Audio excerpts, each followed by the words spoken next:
Yo, what's up, YouTube? Welcome to the Millennial Funk Sports Show, College Football Edition, where we recap week 2 of the college football season and look ahead to week 3. Week 2 was last week, and we talked about the unprecedented first win by Deion Sanders and the Colorado Buffaloes. We talked about Clemson taking that L to Duke, and we talked about Florida State pounding Louisiana State, LSU, in the second half to win their first game. Well, week 2 brought us some intriguing matchups as well, with a few good games to talk about and a few upsets as well. Game number 1, let's talk about Colorado again and Coach Prime as Deion Sanders turned around the Colorado Buffaloes. They pummeled the Nebraska Cornhuskers at home 36-14, and the second half wasn't really close. Shedeur Sanders impresses again with another solid performance. Man, I was impressed week 1. Week 2, I was even more impressed with what he's able to do. But outside of that, Colorado's got a really good team as far as skill position players, man. They are they're loaded. Running back is nice. The receivers, I like the corners.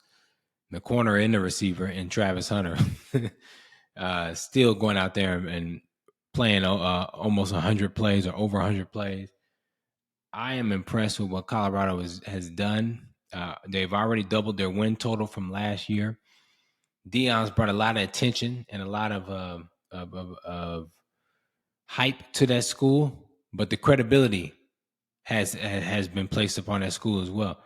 As a credible team, as a team that's not playing around, as a team that's going to be fun to watch the rest of this year and will be a player in that competitive Pac-12 that I talked about last week as well.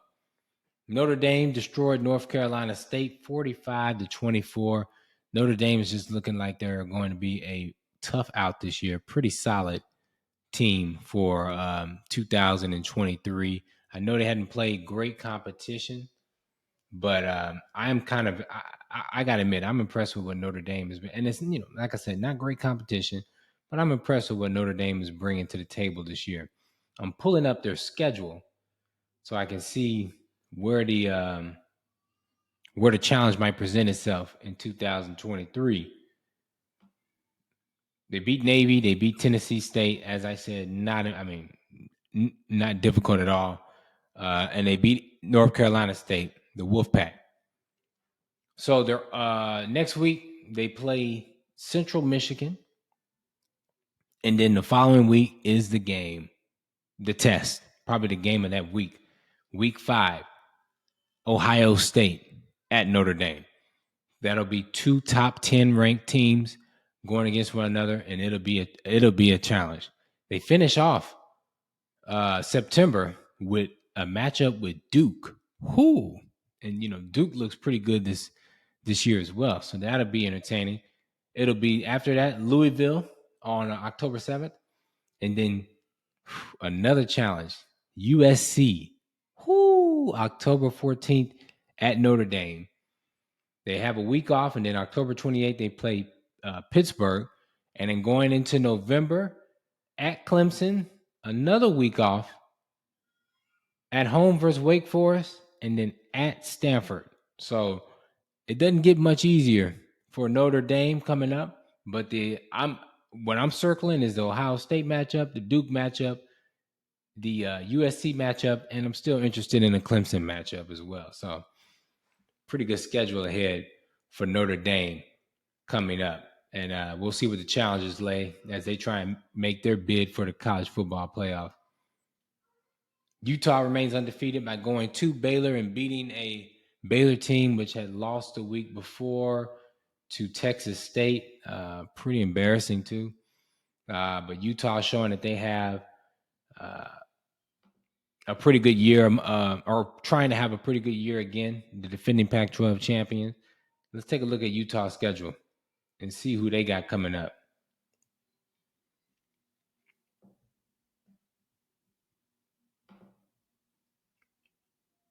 I know they beat Florida and they beat Baylor.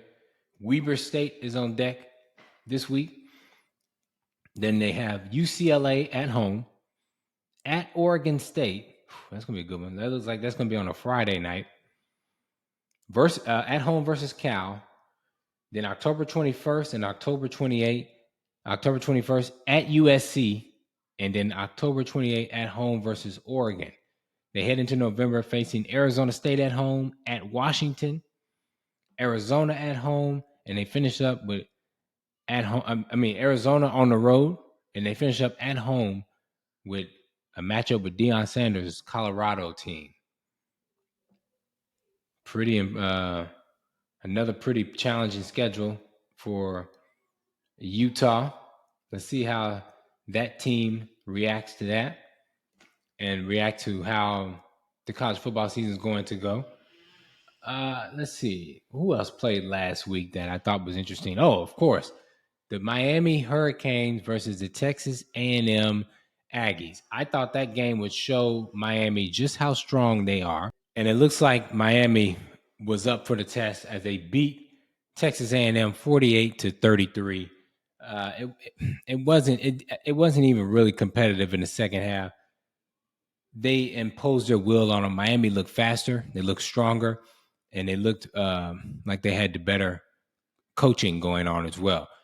Rough. I had some pretty, being here in Texas, I had pretty high hopes for A&M this year.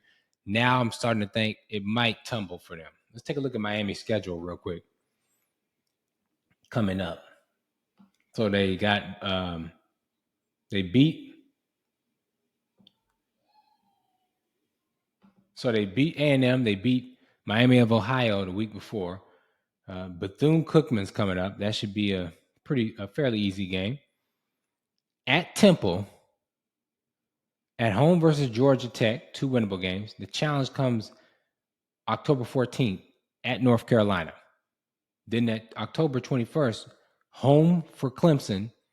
Then home for Virginia, at NC State on November 4th, and November 11th at Florida State. We'll see where Miami's standing by that time. A couple of landmines with North Carolina and Clemson in mid-October. And they finish out at home versus Louisville and then at Boston College. So a doable schedule. As I said, I see about 3 tough games, but there's always 2 of them in there that you don't expect to be tough, and they will be. So we'll see how they're able to navigate through that schedule.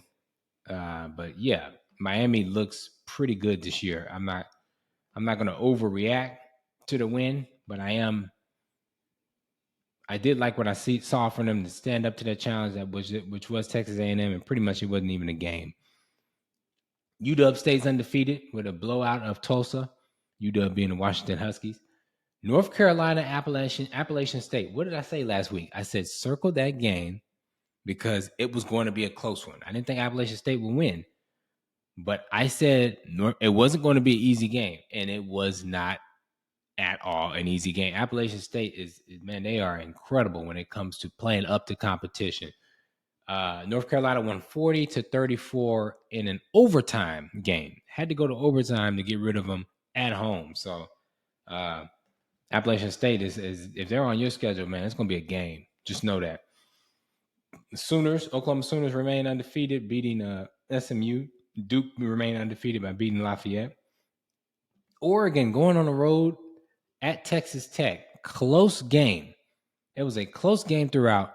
Texas Tech was leading most of the way into the second half, and Oregon turned it around, found a way to pull it out on the road. Tough, gritty win for the Ducks in that competitive Pac-12. Do they have a chance to get to the college football playoff? I believe that they're a good enough team. I don't know if they're going to get through that landmine that is the Pac-12. Let's take a look at the Oregon schedule. Right. They have Hawaii this week at home. Then next week, at home versus Colorado. That should be a good one. At Stanford, week off. At Washington. That's going to be a good one. At home versus Washington State. That'll be a challenge. At Utah, October 28th. When they go into November, home versus Cal, home versus USC, at Arizona State, and then home versus their rival Oregon State. Man, guys, that's a landmine schedule. You know, I don't know how easy that Colorado game is going to be. You know, um, Washington, we know that's going to be a battle. Washington State is a good team this year. Utah, we always know that that's going to be a fight. USC should be a good one, and of course, Oregon State should be a good one. No UCLA on their schedule this year, so that would have been another challenge. But man, they got about 4 or 5 tough games left on the schedule, maybe even 6, with a couple of the Arizona teams being competitive this year. Good win though on the road against Texas Tech. They had to give them a lot of confidence. Let's talk about the big one. Texas going into Alabama and punking them 34-24. Now, I'm here in Texas. I'm in Houston. I thought UT would be a good team this year. I didn't know how good they would be because they lose a lot of games. In recent history, they've lost a lot of games they shouldn't have lost. This team seems to be a little bit different. And this team looks like they can make it to the college football playoff. Man, the way that they controlled that game against Alabama, really, Alabama didn't really have a good grasp upon that game. They took a lead in the third quarter, and then that was it. Texas went and punched them in the mouth. 2 straight scores after that, and it was no game after that. 10-point game. So to go into Alabama and beat a team that, you know what, you probably should have beat last year at home, but to actually do it this year, that just shows me this team is taking steps towards being the team that they want to be. And the question around the country, especially here in Texas, is Texas back? It's kind of early to say, but as of right now, it's kind of hard to not see them being the Big 12 favorite. I know Oklahoma is undefeated as well. Ironically, both of them are leaving for the SEC, but guess what? Texas just showed, Alabama's one of their best in the SEC, and we wouldn't hit them in the mouth at home and should have won last year. So I got to admit, I'm impressed with Texas, man, and I do see them as being in that college football playoff finale. I don't know if I'm going to pick them to make it yet, but it's early, and there's some landmine games. I'm about to tell you what their schedule is, but I was impressed, to be honest with you. They play at home versus Wyoming next week, at Baylor the following week. Baylor's winless. Home versus Kansas, and then October 7th, you got the Red River Shootout with Oklahoma. At Houston, so they'll come here and play U of H. And then at home versus BYU in October.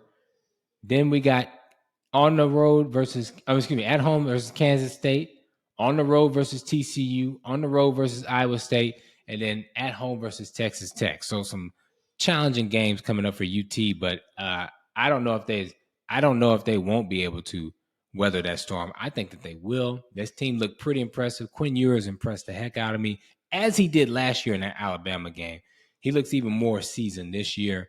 UT might have a great season on the horizon. Let's see.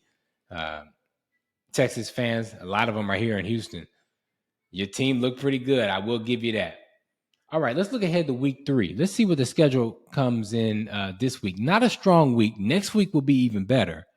Next week's games are going to be excellent, but let's just focus on this week for right now. One of the games I want to keep an eye on is Mississippi State versus LSU. LSU's favored to win. Mississippi State is 2-0 on the year. Florida State going to Boston College. Florida State should win that fairly easily. Keep an eye on that, though. Those are one of those trap games that you don't know what will happen in those. South Carolina goes to Georgia. That's going to be an easy win for Georgia. Keep an eye on Oregon State versus San Diego State. San Diego State is a tough team. They got Brady Hoke as a coach, and they've been pretty impressive the past couple of years. So keep an eye on that. That should be a pretty good game. Alabama versus South Florida. Yeah, I think Alabama should bounce back and win that one. Ohio State, Western Kentucky, easy win. Sneaky good game. Washington at Michigan State. Michigan State is 2-0. Their coach, Mel Tucker, is going through a little bit of, I think he's suspended, going through a little bit of turmoil right now with a scandal on the horizon. We'll see how that affects the team. Doesn't look too favorable for Mel Tucker, but a good game versus Washington at home this week. Let's see what else would be a standout game. Like I said, not a very strong week. Oh, Colorado versus Colorado State. Wouldn't really be interested in this game in the past, but now that Deion Sanders is turning around that Colorado Buffalo program, each week is must-see TV. And you're facing an in-state rival, Colorado State, that you face every single year. That should be a pretty. I think Colorado should win that game, probably fairly easily, but it will be competitive, especially in that first half. So keep an eye on that one. So week 3 of college football is coming up. A fantastic week 2. As I said, make sure you tune into the show next week. Week 3 is going to be excellent with some great games on the horizon. So appreciate you guys chilling with me. Until next time, I'll rock with you later. Peace.